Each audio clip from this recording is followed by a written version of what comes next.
হারিয়ে যাইতেছি। এই নেতা কর্মীর কারণে আমরা যারা দীর্ঘদিন পথ চলছি তাদেরকে খুঁজে পাচ্ছি না। কিন্তু আমার বিনয়ত অনুরোধ থাকবে আমাদের যারা সিনিয়র পার্সন যারা আমাদের ডাক দিয়ে পেয়েছেন তাদের কাছে অনুরোধ যে আমরা যাতে হারিয়ে না যাই এই হাইব্রিড নেতাদের কাছে। এই জন্য আমি বিনীতভাবে অনুরোধ করছি যাতে আমাদের একটু সহযোগিতা আপনারা করবেন। আপনাদের কাছে এই সহযোগিতা চাচ্ছি আমি আজকে আমাদের রত্নপুর ইউনিয়ন সেটা ছিল একটা টর্চার সেল। এই আগলজারা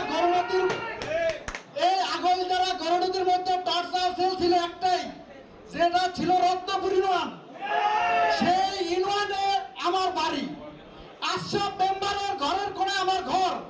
আমি ঘরে থাকতে পারি নাই, আমার ছেলে ঢাকা শহরে গেছে, সে বাপ্পা ফলে লেখাপড়া করতেছে। আমরা যে অবস্থায় ছিলাম অনেক অনেক কষ্ট করেছি। আজকে এই তাদের জন্য আমাকে এক নেতা কাল পরশুদিন বলেছে যে তুমি নজরুল ছিলা কোথায়।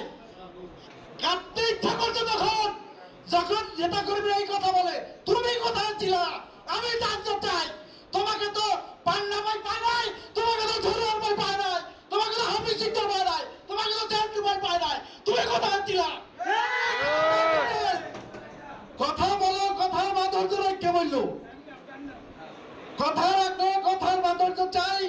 সব সিনিয়রদের কাছে আমার এই আহ্বান থাকবে যে আমরা যারা দীর্ঘদিন কষ্ট করেছি আমরা তাদের কাছে থাকবো ইনশাল্লাহ। তাদের সবাই সাথে থাকবো। যে আসবেন তাকে আমরা সম্মান জানাবো, যে আসবেন না তাকেও আমরা সম্মান জানাবো।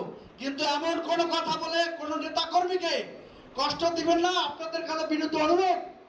এই বলে আমার বক্তব্য শেষ করলাম। আসসালামু আলাইকুম।